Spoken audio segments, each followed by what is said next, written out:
Hi, I'm Nick. And I'm Mel. I grew up playing outside. And I grew up doing something meaningful, watching movies and TV. I never had cable, and we finally bought a VCR about the same time DVD players hit the market. Throughout our marriage, Mel has sadly missed many of my pop culture references and movie quotes. So it's time to catch up on all the films I missed. Hello, Chris. Hey there, Nick. You are not my wife. I am not. I've tried and tried and tried, and every time I get a door in my face. Yeah, that's true. That's true. You know, you have your charms. Don't get me wrong. I enjoy them greatly, but there's just something that Melissa can provide me that you just can't. Sorry. Now, you recognize me. I'm the drifter who cleans out your chicken coop. Right? You know, I always wondered how that thing got clean without me having to do anything. Yeah, Mel leaves a bowl of milk and some gruel out for me when I'm done. It's really nice of you to invite me into your house this time to it's a pleasure to have you here. Thank you for pinch hitting for my wife, who is helping expand her brain and learn all sorts of good things, but it doesn't leave a lot of time for watching movies. So thank you for helping scratch the itch for me. Absolutely. Thank you for having me here. I'm excited. Nope. Me too. I'm excited about the film we're going to watch tonight. And I think I told you what it was. Do you remember the title? I do. Invasion U.S.A. And how much do you know about this movie? Yeah. So I guess a little preface. Please. I am not like Mel. I have seen That's true. most of the movies that are out there in the zeitgeist from 70s, 80s, 90s. Yeah. I'm a big film nerd. I've seen thousands of movies. It's a big part of my life. Bragging. So yeah, I've seen a lot, but where my film lag comes in is certain genres that I either wasn't interested in growing up or just wasn't really exposed to. Sure. And action is definitely one of those. So I honestly had never heard of this movie until about 4 months ago. Really? And I never heard of it. I'd heard of Chuck Norris, obviously, but obviously. So there's a Instagram account called VCR of Death. Okay. I don't know if you know this one. No. You would love it as sure. a fellow horror fan. But they take kind of insane clips from action, horror, comedy, and it's just like 30-second clips completely out of context. And it's usually like the best part of B movies. Because, like every you do B have to movie, wait for the best part of B movies. Yeah, it's really a service to humanity, I think. This person, whoever it is, they watch the entire B movie and pull out the 60-second clip that makes it worth watching. That is a saint. I know. It's no longer a thankless job because I'm thanking that person and now I'm going to follow them so I can see these things. Yeah, you should. It's probably my favorite account on Instagram. But anyway, a few months ago, VCR Death featured a clip from Invasion U.S.A. And it was, they have a lot of crazy clips, but this clip was top notch insanity. Norris, of course. Yeah.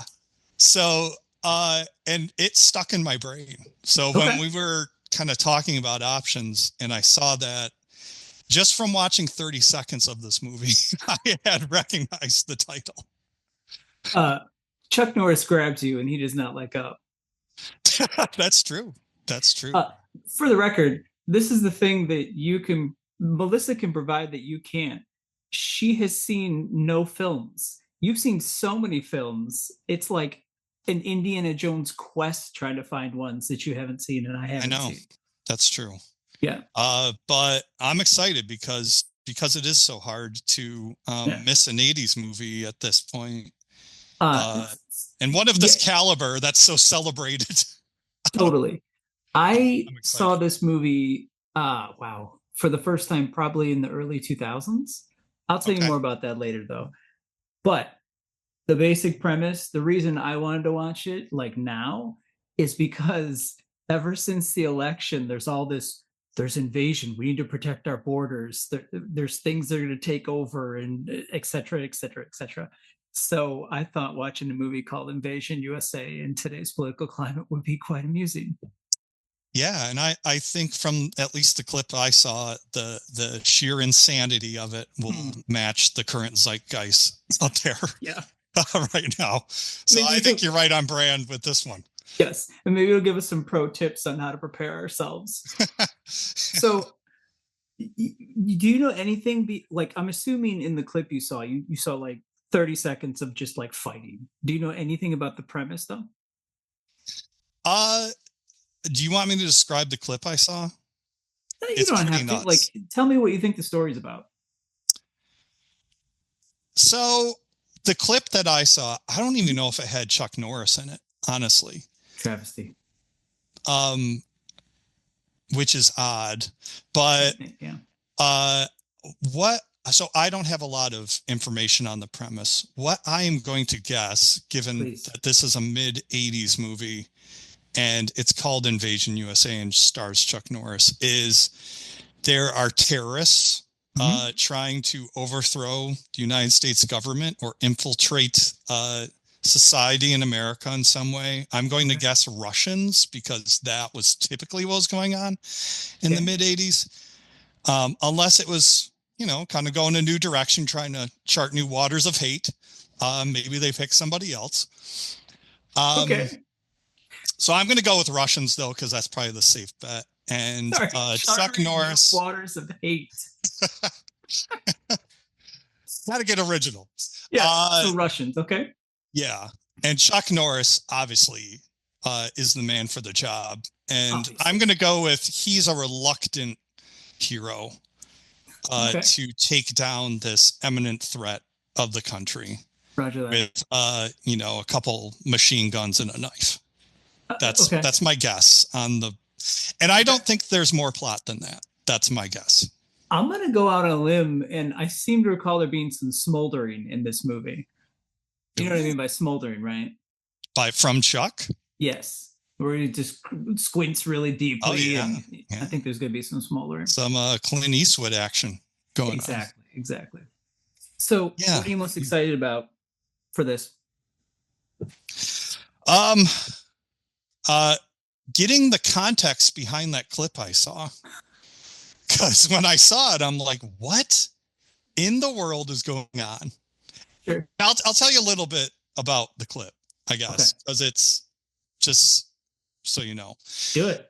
Someone enters a room and there's a woman doing cocaine like off a mirror, very 80s. Very 80s. And the one guy is talking to a apparent bad guy. It looks like maybe a drug deal or some sort of information exchange. And it goes south. And the guy who entered the room slams the woman's head down while she's doing coke, and the straw goes up her nose. And she starts screaming and blood shooting out. And then stabs the dude in the crotch with a knife and throws him out the window. So I very vividly see this in my head after seeing it once on Instagram for 30 seconds. That would stick in your brain, much like a straw or dollar bill, whatever it was. Yeah. And so I want to know why, number one, did that happen? And I'm sure we're going to get a fully fleshed out reason. There's going to be a fully fleshed out reason. I could feel it. There'll be a real build up. Real build up to that. And what it has to do with the plot. So I'm excited. And also I haven't seen this one, so obviously that's a one, but those are probably the two things. I'm going to submit you to the same torture I submit my wife to. I need you to come up with a movie poster for the film and a tagline. Absolutely. I mean, you know, with the poster, it has to be Chuck on there because he's the lead man. I'm going to guess that he's holding 2 huge machine guns. Maybe brandishing a knife. Holding 2 machine guns and a knife, like no, I mean like 2 machine guns or a machine gun and a knife, or just a knife, some sort of weapon. Right. Looking tough into your eyes from the poster. And the tagline, I'm going to go with bullets, come and get them, boys. Okay. That's my guess. Wow. I'm going to show you the poster after we watch the movie. So okay. You ready to check it out? Yeah, let's do it. I'm excited. Let's go check it out. All right.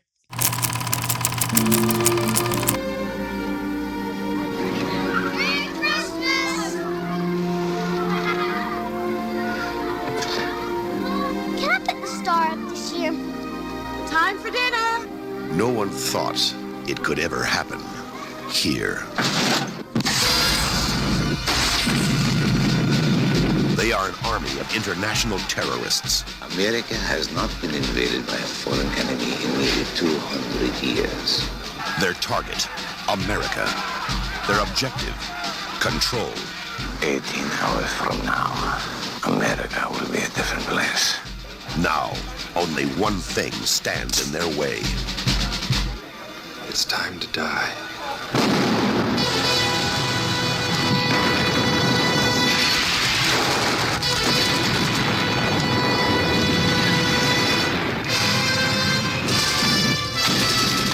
Didn't work, huh? Now it will. They wanted a war. See you in hell. He gave them one. Send me a postcard. Chuck Norris. Invasion U.S.A.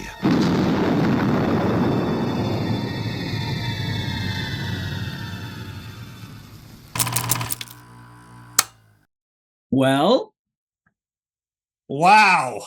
How are you feeling?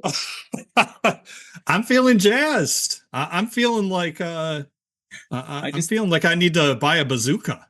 I immediately pictured Chuck Norris playing jazz flute a la Anchorman when you said feeling jazzed, which is an amazing visual, by the way. You should try it. Yeah, I would pay to see that. Sounds like Chuck absolutely. might be up for that kind of thing. I don't know. Chuck Norris is so fascinating. I'm going to definitely delve into the Chuckness, of course. Sure. Do you want to give us a quick summary of this one real quick before we dive in? Yeah, absolutely. And I need to say this, I think I mentioned before, this was my first Chuck Norris film. So I'm really interested to hear your take on him. And I have some newbie feelings about him as well. So anyway, the movie. So movie starts with like a rickety boat loaded with what looks like Cuban refugees. They're trying to get to Miami. And American dream, man. They want the American dream. Yeah. Trying to escape communist Cuba. And so they come on their voyage. They come across a U.S. Coast Guard ship. And, you know, it's kind of tense. At first, they're nervous. Are they going to send them back to Cuba? Are they going to welcome them? And the boat captain's kind of like looking stern and kind of mean at them. And then suddenly smiles and says, "Welcome to America." And the refugees cheer. They're excited. And then the sailors on the ship pull out Uzis and brutally mow down the refugees, which is crazy. This is in the first like 30 seconds of the movie. Yes. You're not even. It's a good tone setter. I can't even imagine too. Like, there's no Chuck Norris in any of this. This is just setting the tone for the movie. Yeah. So the people from the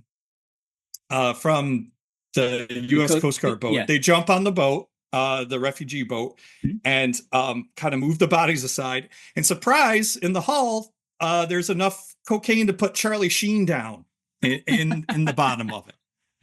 Turns out that wasn't really the Coast Guard in the boat, but it was a gang of commie terrorists headed by the infamous Mikhail Rostov, which if I haven't, if you've ever heard a bad guy name, Rostov is a good one. That's a pretty solid bad guy name. Yeah, you need one for this. It sounds like a competition. Like he's gonna cook meat, or he's gonna butcher people and just be an all-around bad dude. Absolutely. This trick is just the start of a wait for it, Invasion USA plot to destabilize America. So Rostov, he takes the drugs and he goes on shore and trades them in Miami for like an army's worth of weapons. And it's during this deal that before we watched the movie, we were talking about that scene I saw on VCR. Yeah. This is also in the first. We're like in the first 5 minutes, right? So the deal goes wrong for the drugs and the weapons, and that's when Rostov goes really gonzo in that scene, and slams the woman's head down on her Coke straw, shoots the dude in the crotch. I forgot about that part. Unnecessary. I thought he stabbed him, but it's like. Wow. I'm now picturing Gonzo in that scene because you said he went Gonzo. So I'm picturing Gonzo and everything you just described. So and then throws his lady friend out the window head first about 8 stories. Oh no, he throws the guy out the window, doesn't he? Oh, is it guy? No, okay. He's not horrible. He's just evil. There's lines. That was a cocaine joke. But you can't shoot someone in the crotch. No, that's not cool. Even if you're a bad guy, come on. Yeah. We have to have some standards in this society. Yeah. I think that should be one of them. So do you feel like they tried to establish how bad this guy is a little too hard, or what do you think? So in terms of setting the tone for the movie and what follows, which we'll talk about soon, I think it's pretty appropriate. I mean, that said, the bar of insanity in this movie is extremely high, I guess, or there's an extreme amount of insanity. Yeah. I think that's a good setup. You need to show that he's a guy who will shoot someone in the barnacles and feel barnacles. It's cool. Yes. Okay. I think it's appropriate given what happens. Okay. So then continue with the plot in the summary. Okay. Please. So Rostov, he now has the drugs and the weapons, and he's gearing up to move forward with a bigger plan. But not before he has nightmares about who, Chuck Norris. Who doesn't have nightmares about him? But yes. So Norris, he plays Matt Hunter, but I'm just going to call him Chuck because he's obviously playing himself. He transcends. Absolutely. Yes. Yeah. Chuck's an ex-CIA operative who previously thwarted Rostov and obviously still haunts him if Rostov's having nightmares. Rostov wakes up from one of his most recent nightmares about Chuck and is sure that Chuck's on his trail again now that they're launching this glorious plot of invasion. My favorite part about him waking up from the nightmares is all of his evil thug friends around him are like, "Did you have the dream again?" He talks about it a lot. It's a known thing. And everybody's like, "Oh, he's having the Chuck dream again." You can tell by the way he's twitching in his sleep. Kicking him in the face once again. The way he's nodding his head in his sleep. Oh, that's good stuff.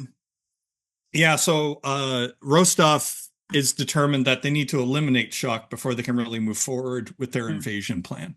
Of course. But meanwhile, Chuck, he's living deep in the Everglades in a shack. He's just trying to live a life of solitude away from it all. He's sawing trees that don't need to be sawed. That's another, I do a lot of wood work and chopping and such. And that was totally a prop piece. But yes, don't get He just wanted to use a chainsaw. He just wanted to use chainsaw. He's seen it all and he wants no more of it. He just wants to be left alone. Yeah, he does. So, Rostov, he comes to hunt down Chuck and big mistake, by the way. Kind of launched that plan. Right. In the meantime, the CIA suspects Rostov is to blame with the boat attack. And they come to visit Chuck to kind of convince him to help take Rostov down.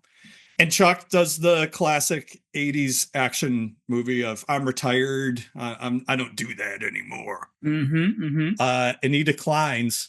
But later, Rostov catches up to Chuck and actually attacks him in his shack, killing his friend in the process. Never. So now, Nick, now it's personal. It's entirely personal. Yeah. Like before it was clerical. Chuck later talks about this. He's like, why didn't you let me kill him? And it was more like, I forgot to turn in that report, and it like sticks in your brain. But this is like a whole nother level. Yeah. Yeah. Now it's personal. They came after his armadillo. His armadillo too, Chris, which survived. That's true. Nobody worried. The armadillo survived. And what I love in that scene is his friend's dead, and he like lays him in the shambles of his shack and throws a lantern in it, like to burn him. That's like a funeral. Well, his shack, which has like nothing in it, is very smart. And they launch a grenade, an RPG, a rocket into it, and the thing explodes like it has gasoline canisters. And then there's no flames afterwards. It's not burning. And then he takes the friend and puts him in there and has to re-burn down the exploded husk of home.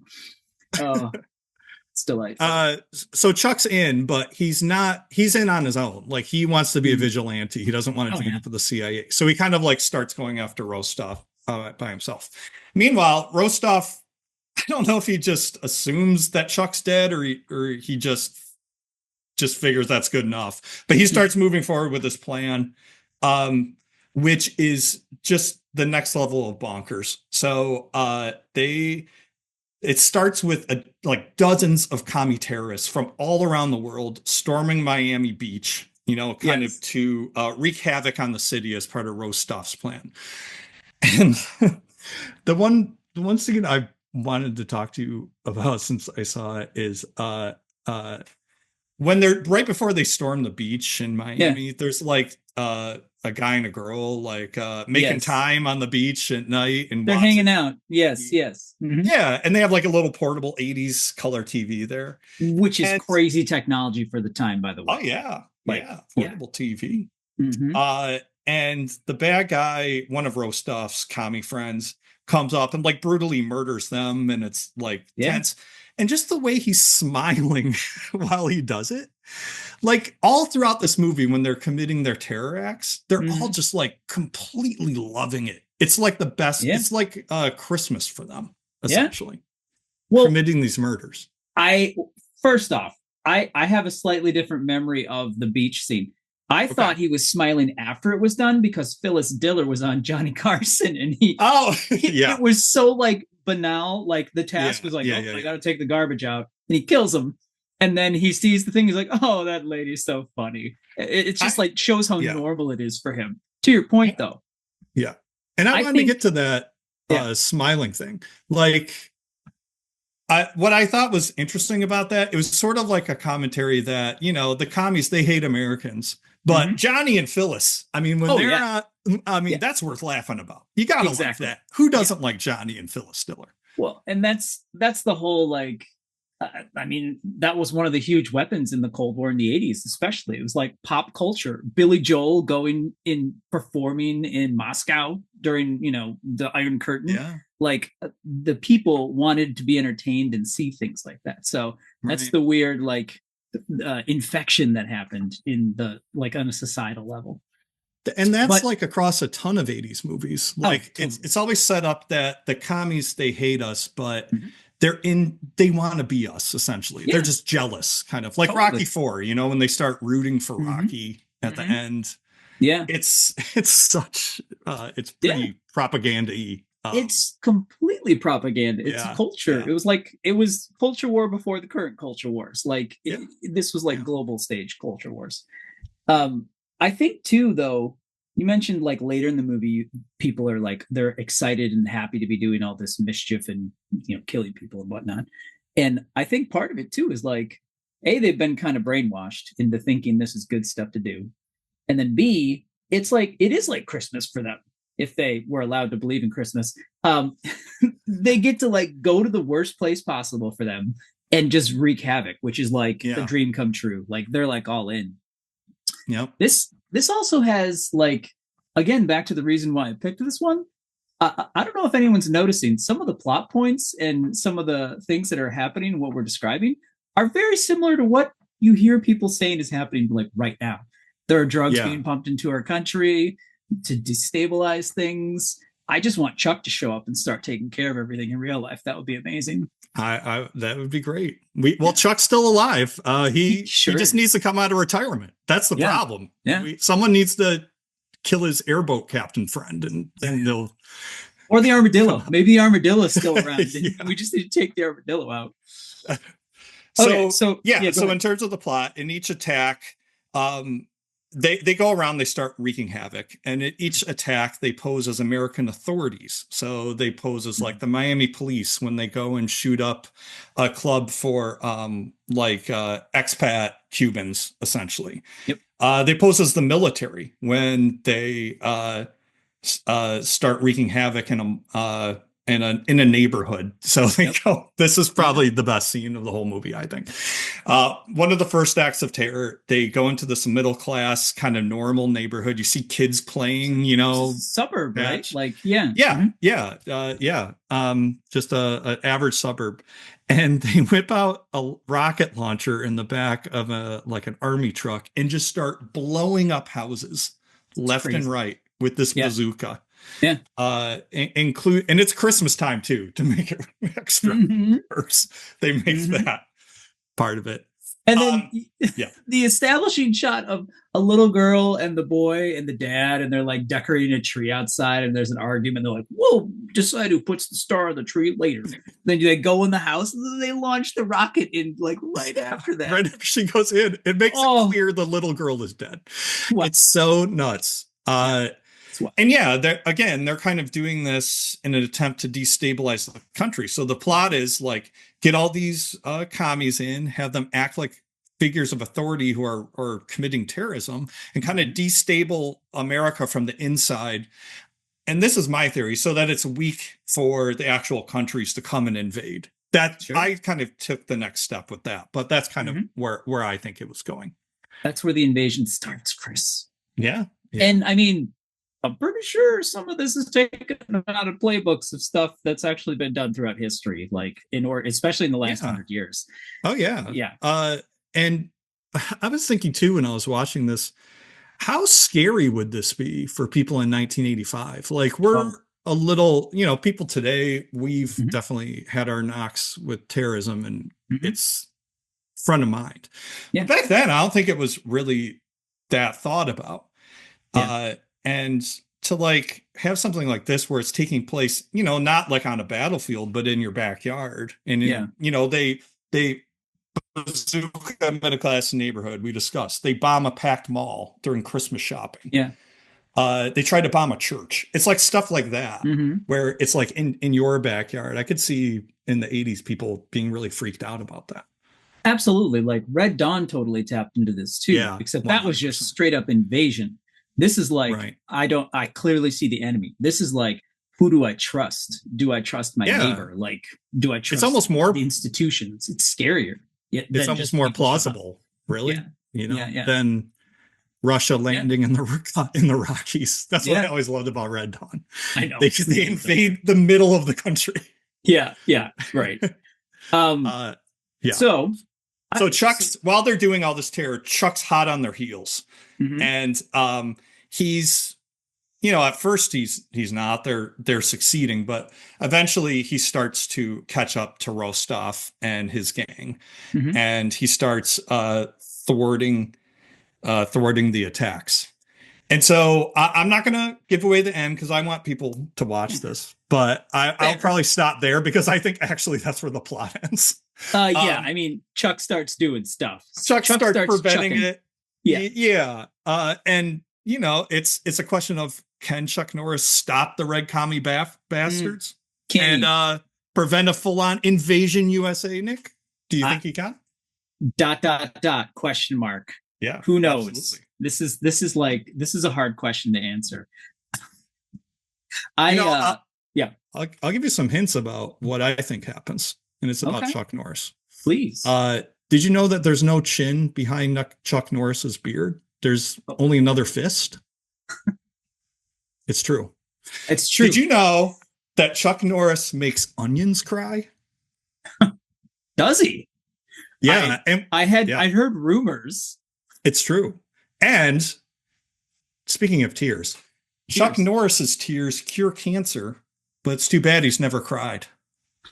Maybe one day, Chris, if we get that armadillo. Do you know he once threw a hand grenade and killed 50 people? Then the grenade exploded. Nice. I didn't know that. And also, Chuck Norris's social security number is the last 9 digits of pi. I could see that.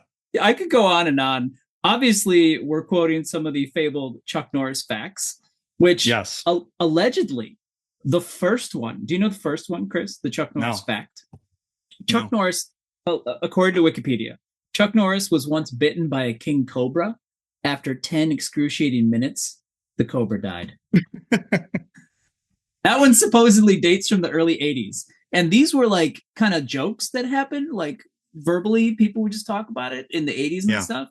And then in the early 2000s, it took off and there's books. And he was like surprised. He was like, why are people, people would ask him questions like, about the death. He died 20 years ago, but death's afraid to tell him, stuff like that. Right. And at first he was a little like, what's going on? And he kind of like, and he thinks it's funny now. He kind of like gets in on the joke. Which is awesome. Yeah. I love those jokes. Me too. So I'm interested to hear why you picked this, but I guess a little preface of my knowledge of Chuck Norris going into this. Mm-hmm. Like I knew who he was and I knew he was an action hero, but I'd never seen one of his movies. And honestly, he wasn't really even on my radar until the early 2000s when Conan O'Brien started showing clips from Walker, Texas Ranger out of context. Mm-hmm. Do you remember seeing this? And it was hilarious. It's Walker, Texas Ranger. I don't think I saw an entire episode all the way through, but I saw clips. So that may have been why I saw the clips.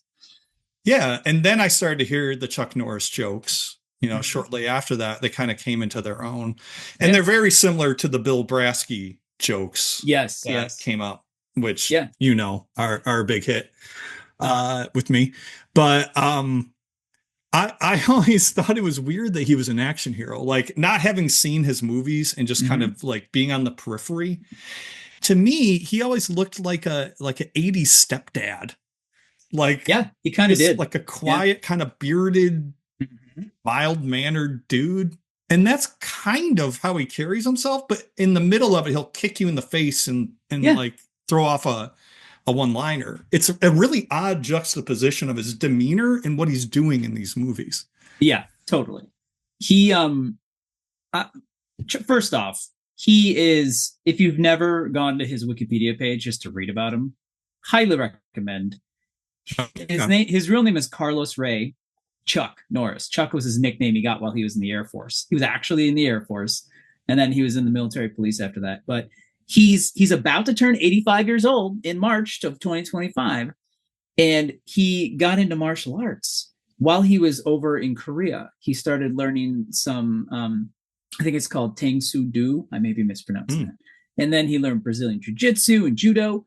And then, like, Bruce Lee did this too. He, like, invented his own form of martial arts, his own discipline. Like, this is, like, apparently it's a thing. I'm not super into the world of all of that, but it's called Chun Kuk Do, which, when you look at it, it kind of looks like Chuck a bit, which I wonder if he did that intentionally or not. Yeah, right. But he's just a fascinating dude.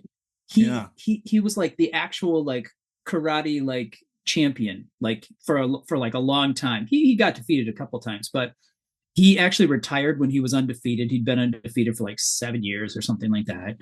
And then he became friends with Bruce Lee, opened up studios like Bruce Lee did, and trained Hollywood actors and stuff like that.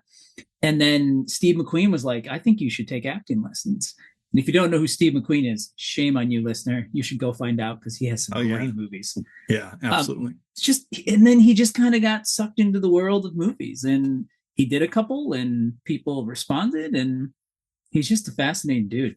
That's awesome. I didn't know any of that. I honestly didn't even know he had a trained background. I thought he was just like Stallone, just kind of like an action star that looked. Yeah. So it makes sense that he doesn't look like it. He's his skills are there Yeah. behind the surface of his stepdad demeanor. Yes, and you can see it in the execution of like his kicks and punches, like the speed with which he does them. Steven Seagal did this a bit too. Have you ever seen a Steven Seagal film? Mm-hmm. Yeah. Okay. He's also very quick too, and he can actually do martial arts. He's not just playing. Like Jean-Claude Van Damme just does stretches, and he learned how to do like kicks and stuff. Yeah. But like Steven Seagal, Chuck could totally take Steven Seagal in a fight. I'm not even starting a rumor. He could totally take him down. Okay. But you can tell the guys who actually know how to do it, like with the speed in which they do stuff. It's really cool. It's impressive. Yeah, that's awesome. But Chuck Norris is awesome. I'm going to stop my love letter to Chuck Norris. I love you, Chuck, if you're listening. So I want to hear your background with this. When was this on your radar, and why did you pick this film? This movie, I remember it was like the early 2000s. So we were still in the hangover culturally of 9/11 and terrorism and all of that, right? That was, we were, I don't know, 5 or 6 years into a 20-year war in Iraq and Afghanistan. And so I thought it would be, I found this movie somehow. I don't even remember how. And I'd never seen it.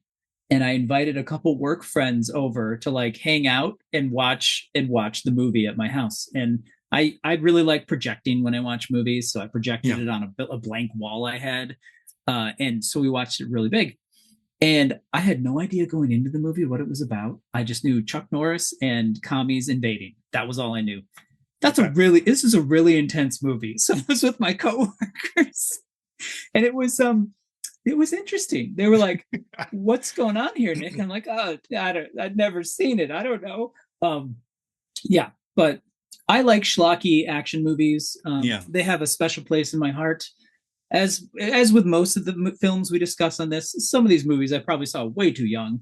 I saw a ton of movies like in my when I was like 10 or early teens that, action movies, punch them, fight them up, shoot them up, etc. But when I saw that you'd never seen this and you'd never seen a Chuck Norris film, given to like what's just how things are, the rhetoric that's happening in the country, and I'm like, this is the perfect time to watch this movie. And I wanted you to experience Chuck so you could know. Yeah, I'm glad that I did. Watching this now, there's a camp value, obviously. Oh, yeah. Maybe you probably had that too, even in the early 2000s. There was enough time that had passed. 100%. But I love over the top stuff. It's something I've sought out in movies a lot. I didn't know that an action movie like this had those sort of things. I remember growing up in the 80s hearing about how violent movies had become and how outraged like parents were and how fearful they were of having kids watch this. At the time I thought, oh, just parents being, overprotective parents. I look now, I'm like, oh my God. It is bad. Like they were not joking. It was, this is 1985, Imagine those parents too. Like if they're having kids, they're probably in their 20s or 30s, right? And so when they were kids, they were watching stuff from, I don't know what, 65, 70? So the movies were very different. The 70s started it, and then the 80s just went full throttle with it. So speaking of Steve McQueen, like in those movies, the most violent thing was like him getting in a fist fight with the greasers, or doing a drag race and like crashing or something. That was the most violent thing you would see in a movie back in the parents of the 80s age. Exactly. Yeah. You could totally see why it would be surprising. Yeah. Oh yeah. 100%. Wow. So this isn't even my favorite Chuck Norris film. This is just where I wanted to start you. Okay. I'll get to that one day. It's I don't know if I want to tell you because you'll be tempted to look it up, and I don't want you to be spoiled. So I'll just say in the future you may see more Chuck Norris in your life. All right, that sounds good. I'm up for it. What other this movie? It had a budget of $12 million, which is actually a lot for 1985. Especially this was like a big production, but unfortunately it only made about 17.5 million. Which, if you think about movies today and back then, like making $5.5 million was still probably like, oh, we made money. Yeah. Whereas now it's like we need to make 100% more than what it cost to make the film, or else it's really hard to get movies made. I feel like that's kind of like crippled movies. You don't get as much exploration. It's more formulaic, etc. Like makes it harder to make movies, and so we don't get as much stuff sometimes that could have been made. Yeah, and to that point, I saw that when they were filming that scene where they're shooting up the suburb neighborhood, they actually blew up those houses for real for camera because they were shooting in Atlanta and the Atlanta airport was nearby that suburb, and they had actually through eminent domain had obtained all of those homes to extend a runway. So Chuck, the movie and Chuck, they're like, yeah, you can just blow them up. We're gonna bulldoze them. So those are actual explosions in real homes that you're seeing in that. And you can kind of tell. It does look like an actual neighborhood. It's 100%. Not a set. Absolutely. Wow. Yeah. That's crazy. And in more money, like the Blues Brothers-esque scene of Chuck and his 4x4 in the mall when he's trying to prevent the bombing. Yeah. Well, first off, he drives his truck into the mall. It's a mall full of people shopping for Christmas. Yeah. But Chuck's on the hunt of some C4. And you know how he's like a dog, Nick. He can smell that C4. He knows where it is. Yeah. And he drives his 4x4 truck into the mall and just starts tearing around everywhere trying to get the bad guys. And I can only imagine how much that cost. And all the logistics with that, like closing them all down, getting the extras, repairing everything you do. Like, I can see why it cost $12 million at the time.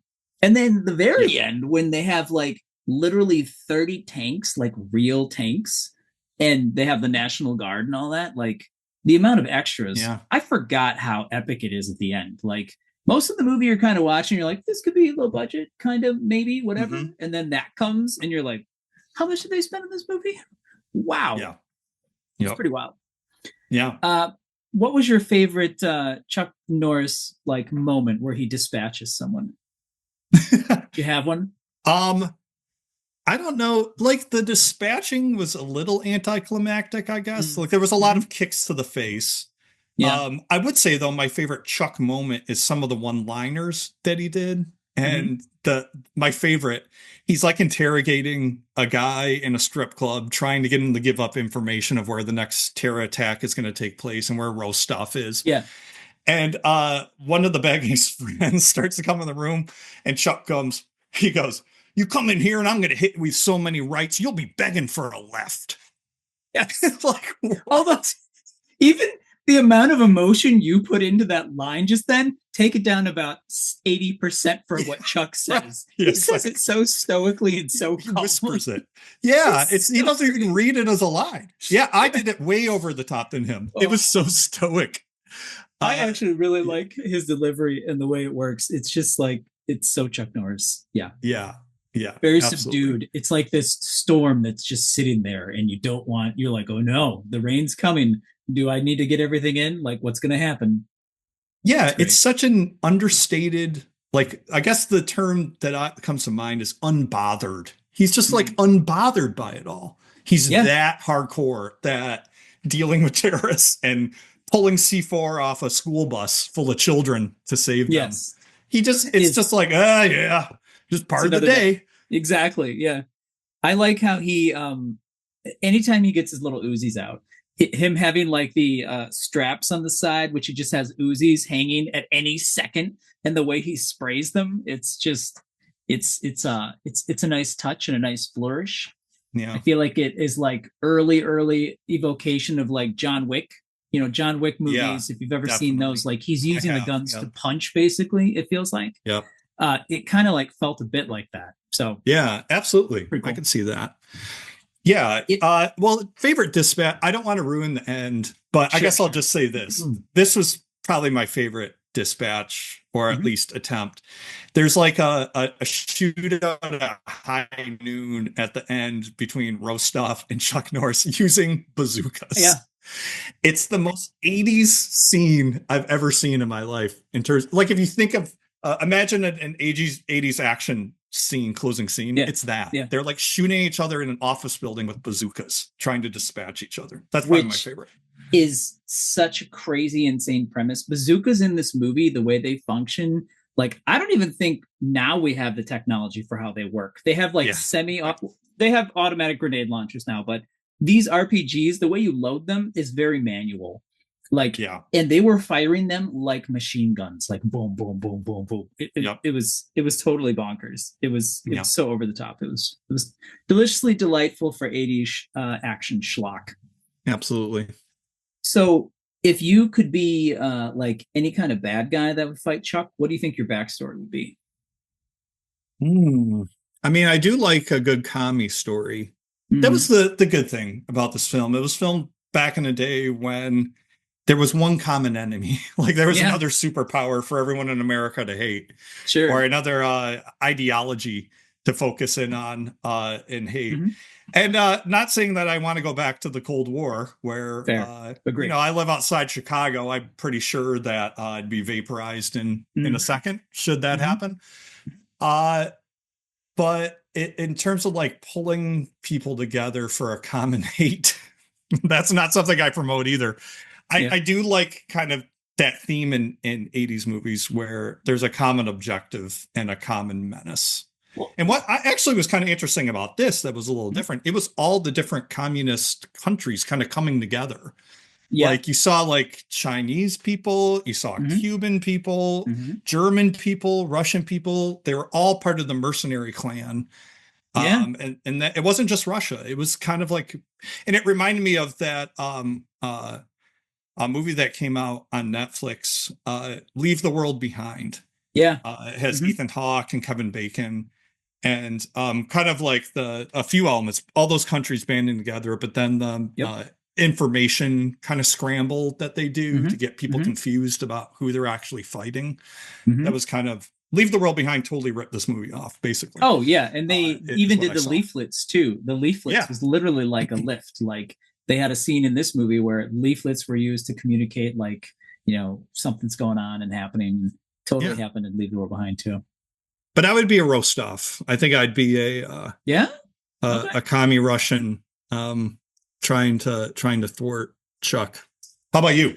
I think I'd want to go like James Bond style. I'd want to like get Chuck out of his comfort zone. I would be like a super like edge, like hyper technological guy. Like I have a whole bunch of gadgets and stuff. So I'm like throwing robots at him. And at the end, maybe it culminates in like a robot Chuck Norris or something.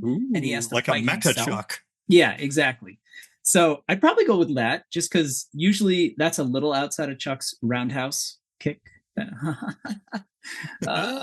instead of wheelhouse. Okay, anyway, I make myself crack up. I don't even need you.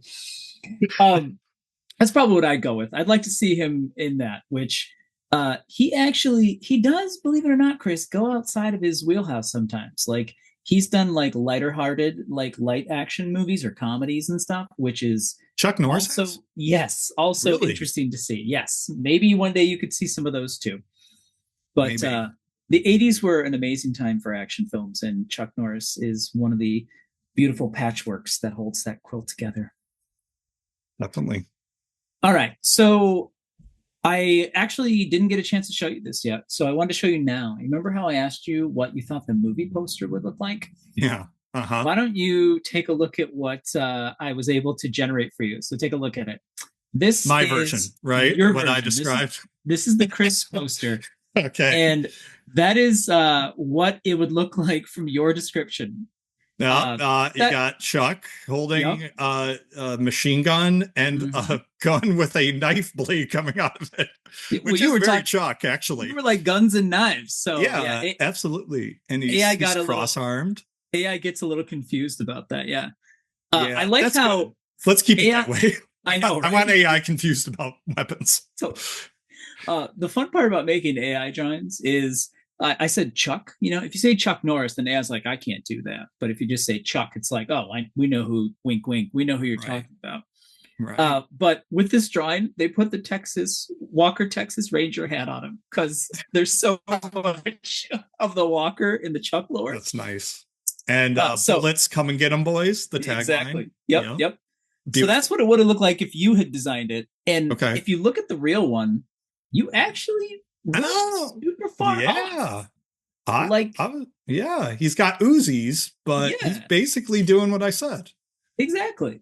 Like the only thing I think that's well, A, you didn't get the denim, which is super important in the 80s. Yeah, that's true.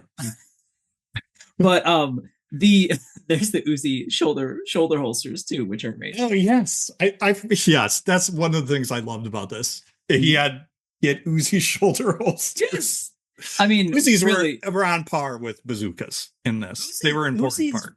Uzis were like the weapon for a while, like they were in action movies, because they were a newer form of gun, really. Like they've been kind of the same mechanisms for a while, and then if I remember correctly, it was Israel. They invented Uzis, if I'm remembering right, and it kind of became this like compact, dangerous thing. So it crop up in a lot of action films. Anywho, That's I awesome. wanted you to see the delightful machinations of AI and what your vision of it brought to life. Yeah, I nailed it. You did. I'm proud. It's quite impressive. You should be very proud. Thank you. All right. Now we never can go away from an episode without asking, what, if any, messages do you think were in this film, Chris? Oh yeah. Wow. I learned a lot. I learned that there are Uzi holders that you can wear. Number one, didn't know that. Yeah. Yeah. The biggest message, we really must remain vigilant against the threat of multinational invasion.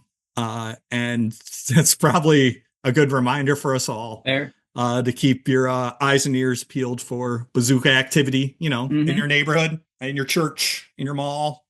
Everywhere. Be on the alert for bazookas is what I learned from this movie. That's a great message. I think it's timeless message. It really holds up.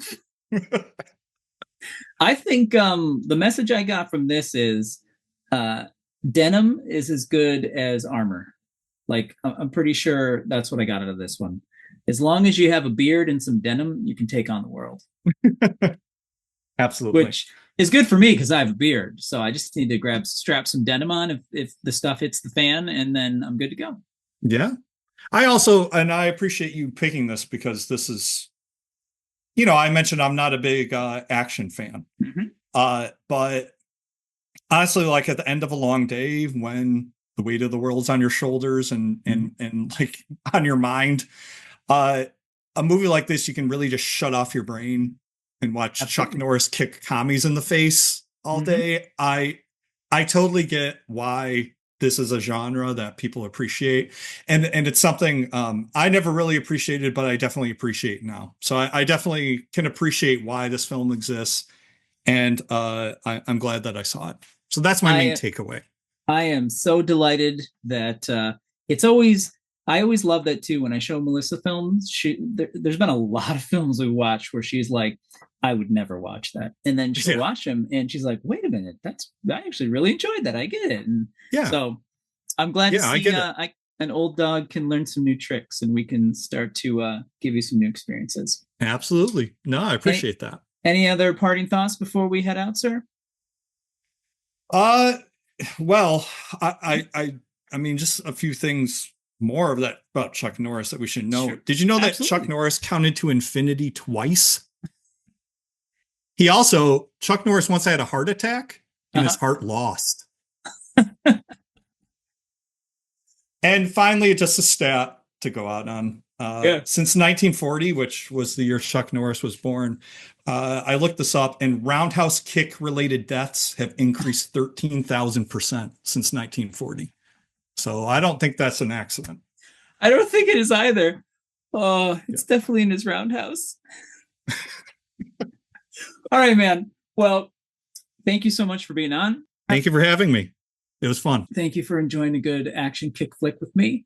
That's a wrap. That's a wrap.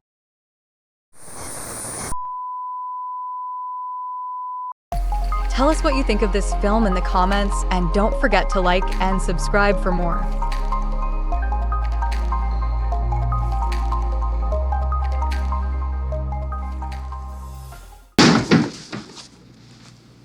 If you come back in here, I'm gonna hit you with so many rights, you're gonna beg for a left.